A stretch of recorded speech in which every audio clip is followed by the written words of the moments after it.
असहयोग और खिलाफत आंदोलन 1919 से 1922। एकता संघर्ष और एक निर्णायक मोड़। भारत के स्वतंत्रता संग्राम की एक युगांतरकारी गाथा। युद्ध के बाद का भारत, विश्वासघात और दमन। 1919 तक भारतीय समाज के सभी वर्गों में गहरा असंतोष था। युद्ध के बाद ब्रिटिश उदारता की उम्मीदें टूट गईं। पहला, आर्थिक संकट। वस्तुओं की कीमतों में वृद्धि, भारतीय उद्योगों के उत्पादन में कमी, करों और किराए के बढ़ता बोझ। दूसरा, दमनकारी कानून। रॉलेट एक्ट और पंजाब में मार्शल लॉ ने विदेशी शासन का क्रूर चेहरा उजागर किया। राष्ट्रीय अपमान। जलियांवाला बाग हत्याकांड और हंटर कमेटी की लीपापोती, जिसने जनरल डायर के कार्यों का समर्थन किया। ब्रिटिश जनता ने उसके लिए 30,000 पाउंड एकत्र किए। खिलाफत का प्रश्न, एक वैश्विक आक्रोश। प्रमुख नेता थे शौकत अली और मोहम्मद अली। पृष्ठभूमि, प्रथम विश्व युद्ध में ब्रिटिशों के खिलाफ जर्मनी के साथ गठबंधन करने वाले तुर्की की हार हुई। आध्यात्मिक महत्व। दुनिया भर के मुसलमान तुर्की के सुल्तान को अपना आध्यात्मिक नेता यानी खलीफा मानते थे। ब्रिटिश कार्रवाई। युद्ध के बाद अंग्रेजों ने तुर्की का विघटन किया और खलीफा को सत्ता से हटा दिया, जिससे दुनिया भर के मुसलमान नाराज हो गए। भारतीय मुसलमानों की मांगें। खलीफा का मुस्लिम पवित्र स्थानों पर नियंत्रण बनाए रखा जाए और दूसरा, खलीफा के पास पर्याप्त क्षेत्र छोड़ा जाए। एक रणनीतिक संगम। कांग्रेस गांधी कांग्रेस और खिलाफत। एक रणनीतिक संगम, गांधी, कांग्रेस और खिलाफत। गांधी का दृष्टिकोण। गांधी ने इसे हिंदू मुस्लिम एकता स्थापित करने और सरकार के खिलाफ एक संयुक्त जन असहयोग आंदोलन शुरू करने का एक सुनहरा अवसर माना। कांग्रेस का समर्थन। कांग्रेस संवैधानिक संघर्ष में विश्वास खो रही थी, खासकर पंजाब की घटनाओं और पक्षपाती हंटर कमेटी रिपोर्ट के बाद।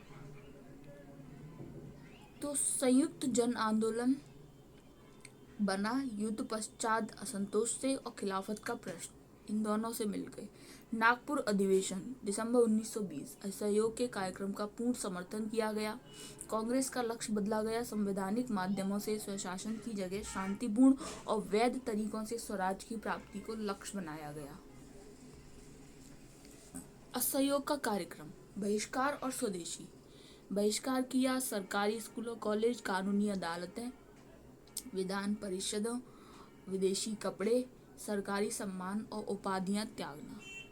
और रचनात्मक कार्य किए गए। राष्ट्रीय स्कूलों, कॉलेजों की स्थापना, खादी का उपयोग, हाथ से कताई को बढ़ावा, हिंदू मुस्लिम एकता और अस्पृश्यता निवारण के लिए कार्य। मूल सिद्धांत, संपूर्ण आंदोलन अहिंसक रहना था।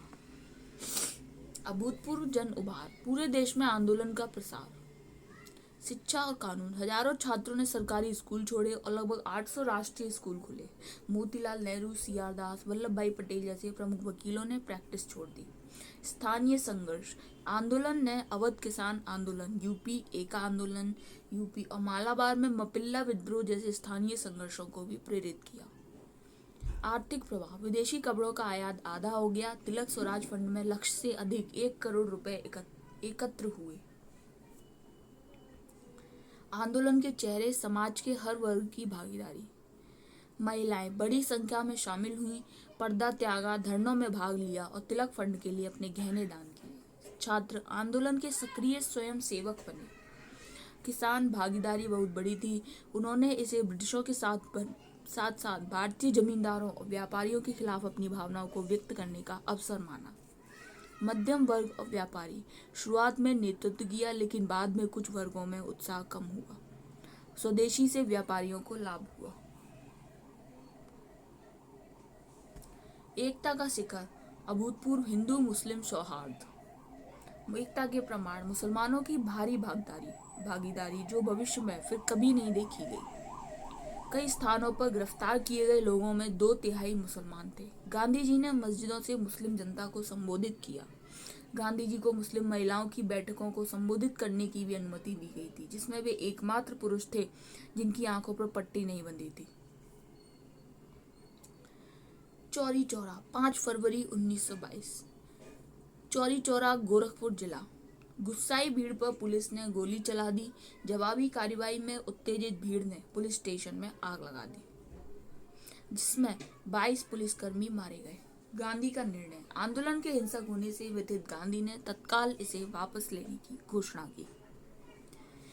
एक विवादित निर्णय, आंदोलन वापसी पर दृष्टिकोण। गांधी का तर्क, मैं आंदोलन को हिंसक होने से रोकने के लिए हर अपमान, हर यातना, यहाँ तक कि मृत्यु भी सहूंगा, ऐसा गांधी ने कहा।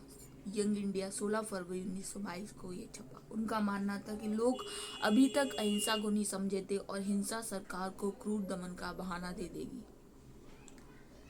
दूसरा था कि राष्ट्रवादी नेताओं की निराशा। जब जनता का उत्साह चरम पर था, तब पीछे हटने का आदेश देना किसी राष्ट्रीय आपदा से कम नहीं था, ऐसा बोला सुभाष चंद्र बोस ने। देशबंधु दास, मोतीलाल नेहरू और लाला लाजपत राय जैसे जेल में बंद नेताओं ने भी इस फैसले पर अपनी निराशा व्यक्त की। आंदोलन का अंत और उसके कारण। मार्च 1922, गांधी की गिरफ्तारी। गांधी को गिरफ्तार कर 6 साल की जेल की सजा सुनाई गई। 1922 से 1924 खिलाफत का अप्रासंगिक होना। तुर्की में मुस्तफा कमाल पाशा के नेतृत्व में एक धर्मनिरपेक्ष राज्य की स्थापना हुई। 1924 में खलीफा का पद समाप्त कर दिया गया। 1922 से आंदोलन में थकान। किसी भी आंदोलन को लंबे समय तक उच्च स्तर पर बनाए रखना संभव नहीं होता और इसमें भी थकान के संकेत दिखने लगे थे। आंदोलन की स्थायी सफलताएं। राष्ट्रवाद का प्रसार। राष्ट्रवादी भावना देश के कोने कोने तक पहुंची और समाज के हर वर्ग, कारीगर, किसान, छात्र, महिलाएं, व्यापारी का राजनीतिकरण हुआ। भय का अंत। जनता के मन से औपनिवेशिक शासन और उसके दमनकारी अंगों का भय समाप्त हो गया। ब्रिटिश मिथक का टूटना। इसने इस मिथक को तोड़ दिया कि ब्रिटिश शासन अजेय है। मुस्लिम भागीदारी। इसने शहरी मुस्लिमों को राष्ट्रीय आंदोलन के दायरे में लाया। आलोचना अनुत्तरित प्रश्न। नकारात्मक परिणाम। अचानक वापसी से कई राष्ट्रवादियों का मनोबल टूट गया। इसने कांग्रेस के भीतर मतभेद पैदा किए, जिससे बाद में स्वराज पार्टी का गठन हुआ। एक महत्वपूर्ण आलोचना। यह खिलाफत आंदोलन एक पूरी तरह से प्रतिगामी और प्रतिक्रियावादी आंदोलन था और भारतीय राष्ट्रवाद के लिए यह एक आंतरिक रूप से राष्ट्र विरोधी आंदोलन था, जिसने विशेष रूप से इस्लामी हितों को धर्मनिरपेक्ष और गैर मुस्लिम हितों के विरुद्ध खड़ा कर दिया, ऐसा बोला डॉक्टर कोनराड एल्स्ट ने। ये सवाल बना रहा, क्या एक धार्मिक मुद्दे को राष्ट्रीय राजनीति के केंद्र में लाने से राष्ट्रीय राजनीति का सांप्रदायिकरण हुआ? एक दृष्टि में असहयोग और खिलाफत आंदोलन। प्रमुख मांगे थी तुर्की के लिए अनुकूल संधि, पंजाब के अन्यायों का निवारण, स्वराज की स्थापना। मुख्य तकनीकें बहिष्कार, स्वदेशी और अहिंसक असहयोग। निर्णायक मोड़। चौरी चौरा की हिंसक घटना। 5 फरवरी 1922 गांधी द्वारा आंदोलन की वापसी। मुख्य विरासत जनता का राजनीतिकरण, ब्रिटिश राज के भय का अंत। एक नागरिक का सर्वोच्च कर्तव्य। गांधी को मार्च 1922 में गिरफ्तार किया गया। अपने मुकदमे के दौरान दिए गए उनके भाषण ने इस अवसर को यादगार बना दिया। कहते हैं गांधी कि इसलिए मैं यहाँ हूँ, इस उच्चतम दंड को आमंत्रित करने और सहर्ष स्वीकार करने के लिए जो मुझे उस कार्य के लिए दिया जा सकता है जो कानून की नज़र में एक जानबूझकर किया गया अपराध है और जो मुझे एक नागरिक का सर्वोच्च कर्तव्य प्रतीत होता है।